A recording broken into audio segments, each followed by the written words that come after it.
Assalamualaikum warahmatullahi wabarakatuh. Balik lagi bersama Iza di Februari Book Recap. Book Recap adalah segmen di mana aku membahas buku-buku yang sudah aku baca di bulan itu. Aku akan menceritakan apa yang membuat aku baca buku itu, hal-hal berkesan atau insight yang aku dapat dari buku itu dan cocok dibaca untuk siapa gitu. Di bulan Februari kemarin aku menyelesaikan 3 buku yang semuanya adalah non-fiksi. Kita mulai dari buku pertama. Setelah di Januari kemarin aku membaca Meeting Muhammad karya Dr. Nizar Abazah, aku tertarik membaca buku beliau berikutnya yang membahas tentang sahabat-sahabat Nabi. Sebetulnya karena aku belinya bundling juga sih kemarin. Ini dia, judulnya adalah Stories from the Desert. Buku ini sebetulnya menceritakan tentang para sahabat dan bagaimana Rasulullah dulu mendidik mereka. Kalau teman-teman pernah baca, ada buku lawas judulnya Karakteristik dan Peri Hidup 60 Sahabat Nabi. Nah, ini buku semacam itu. Bedanya, dalam buku ini, ceritanya itu disusun secara kronologis. Gak cuma membahas detail cerita per orangnya, tapi juga disambungkan sesuai dengan urutan kejadiannya, mulai dari Rasulullah menerima wahyu sampai kemudian bagaimana mereka hidup sepeninggal Rasulullah. Dr. Nizar tuh gaya ceritanya kan seru ya, kayak novel gitu diikutinya. Cara beliau bercerita itu bikin kita ngerasa deket banget sama mereka. Bahkan aku bisa bilang setelah baca buku ini, rasanya kita tuh udah jadi bestie sama sahabat-sahabat Nabi. Cia. Yang aku suka juga gara-gara baca buku ini, aku tuh jadi tahu detail-detail dari suatu kejadian atau dari satu kejadian atau suatu peristiwa gitulah ya. Detail-detail yang selama ini barangkali terlewat gara-gara kalau misal ada kajian kayak gitu, aku lebih senang ngerumpi sama teman-teman atau sibuk ngemilin jajanan di sana. Dan gara-gara itu juga aku jadi menemukan sisi-sisi manusiawi dari para sahabat.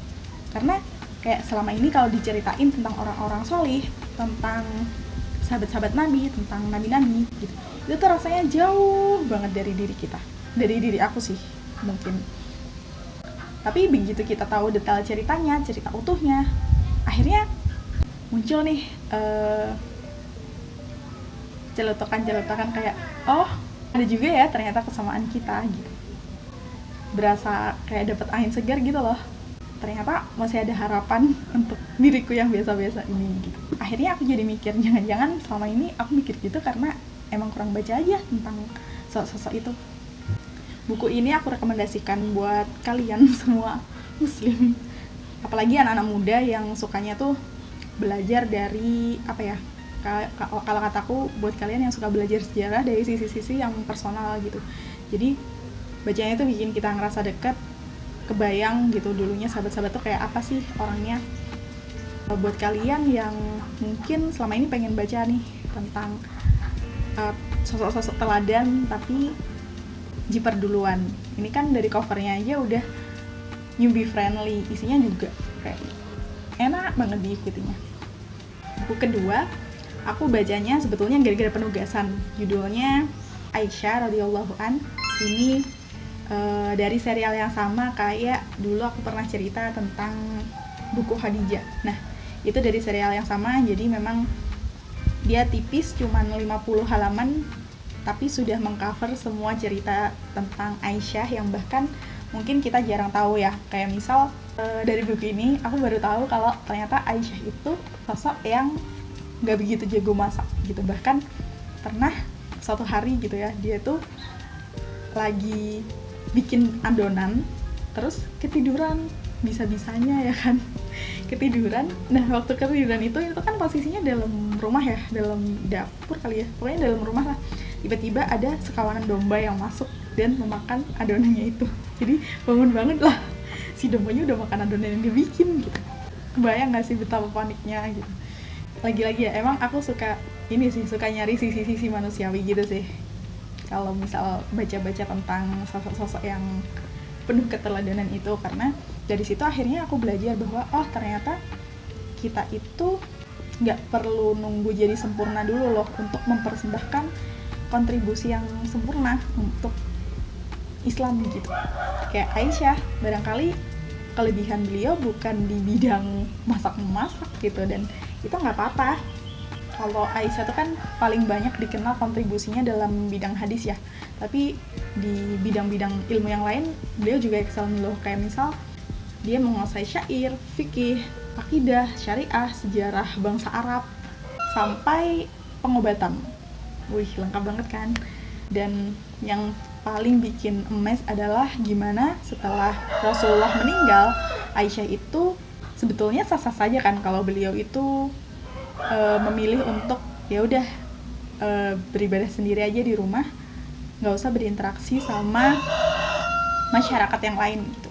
Tapi yang beliau lakukan adalah beliau buka semacam sekolah atau homeschool di rumahnya gitu, tempat dimana beliau ngajarin masyarakat di sekitarnya atau umat muslim terkait hal-hal yang beliau kuasai ya, terutama hadis itu tadi ya, karena beliau kan tinggal dekat sama Rasulullah. Jadi gimana Aisyah tuh bisa memanfaatkan privilege-nya sebagai istri Nabi gitu, dan karenanya itu dia dia manfaatkan, dia sebarkan dengan baik gitu. Terus buku selanjutnya adalah bukunya Kak Putih. Sebelum info terbitnya di reveal, aku udah nebak Kak Putih bakal ngeluarin buku baru seputar produktivitas.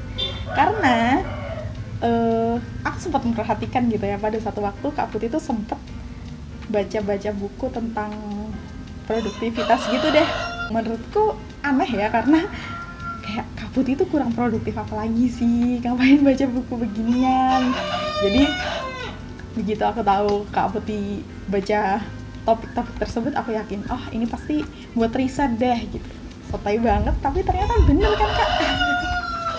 Nah, jadi di buku ini Kak Putih ngajak kita untuk mengenali diri sendiri dan memahami apa sih sebetulnya yang kita butuhkan, sesuai dengan tagline dari buku ini yang aku suka banget ya, bahwa ibu berdaya itu dimulai dari diri sendiri. Berdaya yang dimaksud di sini yang aku tangkap ya, kalau misal kita udah kenal diri sendiri, tahu apa kebutuhan kita, udah yakin dengan keputusan yang kita ambil, tahu jelas apa tujuan kita, dan menyadari bahwa itu bisa jadi beda dengan orang lain, maka kayak omongan orang itu jadi nggak relevan lagi buat kita. Dan akhirnya dengan begitu kita bisa lebih berdaya dan bahkan memberdayakan orang lain. Ini bukunya newbie friendly juga, easy to read banget. Sebetulnya nggak ada konsep baru yang ditawarkan kalau aku boleh bilang, cuman memang penyampaiannya itu sangat menarik ya, banyak gambar-gambarnya, dan karena yang nulis adalah perempuan, ibu-ibu juga, jadi kayak rasanya relevan banget gitu loh dengan kita para perempuan yang identik dengan multi peran. Walaupun aku sendiri belum jadi ibu ya, tapi rasanya aku jadi bisa relate dan kebayang juga nanti bakal kayak apa sih dunia yang akan aku hadapi ke depannya gitu. Serunya apa yang kita dapat dari buku ini itu tuh bisa langsung dipraktekin, jadi nggak ada lagi tuh ceritanya kayak habis baca buku terus jadinya sama aja, habis baca buku lupa sama isinya. Nah, ini ngebantu banget sih karena kita bisa langsung praktek, dan di dalamnya juga udah dicontohin cara ngisinya. Bener-bener praktikal dan kepake banget Kak. Ini template-nya juga lucu-lucu, enak kan? Dan yang paling aku suka dari buku ini adalah banyak diagram-diagram lucu yang bikin kita tuh makin mudah gitu loh nginget dan menyerap konsepnya. Dan sebagai orang yang tertarik baca sesuatu lebih jauh, kayak salah satu caraku untuk menentukan bacaan selanjutnya adalah dari buku yang barusan aku baca gitu. Biasanya aku nyari tahu apa yang disampaikan di sini, atau dari buku-buku yang di-mention di sini aku bakal cari gitu, bakal baca kalau misal kepo. Dan aku apresiasi banget sama Kak Putih yang sudah dengan sangat baik mencantumkan sumber-sumber yang beliau kutip gitu ya. Citasinya oke banget nih Kak. Dan di belakangnya juga ada daftar pustakanya, untuk kayak list lebih lengkapnya itu ada daftar pustakanya di belakang. Sesuatu yang nggak tahu ya, rasanya akhir-akhir ini aku mulai jarang jumpai di buku non-fiksi Indonesia, self-help terutama, yang aku pernah baca sih ya, setahu aku. Jadi aku sangat merekomendasikan buku ini untuk kalian para perempuan yang mungkin sekarang masih terseok-seok ngatur waktunya, masih kewalahan, kelabakan, masih insecure kalau lihat pencapaian kanan kiri kok kayaknya lebih kok kayaknya semua sudah berjalan di depanku gitu kan. Coba deh baca buku ini, siapa tahu kalian menemukan jawaban dari kegelisahan kalian di sini. So, itu tadi 3 buku yang aku baca di bulan Februari. Ini terus terang bulan ini aku tuh kesulitan meluangkan waktu untuk baca buku khusus gitu ya. Tapi aku sangat terbantu dengan kebiasaan untuk baca buku 5 menit sampai 10 menit di pagi hari sebelum beraktivitas. Ternyata walaupun sedikit-sedikit gitu bisa juga nyelesain satu buku. Ini satu buku yang aku kelarinnya lama, sebulan gitu, yang dibaca tiap pagi. Kalau ini sih, ini sehari kelar. Dan kalau Aisyah itu juga kayaknya sehari atau 2 hari kelar, karena memang deadline penugasan ya guys gitu. Sekarang jadi slow reader dulu, karena memang Februari ini udah mulai matrikulasi. Dari mata kuliahnya juga udah mulai keluar reading listnya yang ternyata nggak sedikit ya. Jadi prioritasnya sekarang itu, sehingga baca buku untuk leisure time itu rasanya sebuah kemewahan. Makanya aku seneng banget, bersyukur banget bisa ngelarin 3 buku ini. Wah, Maret ntar bisa ngelarin 1 buku nggak ya? Kita lihat nanti ya. Sampai ketemu di video berikutnya. Assalamualaikum warahmatullahi wabarakatuh.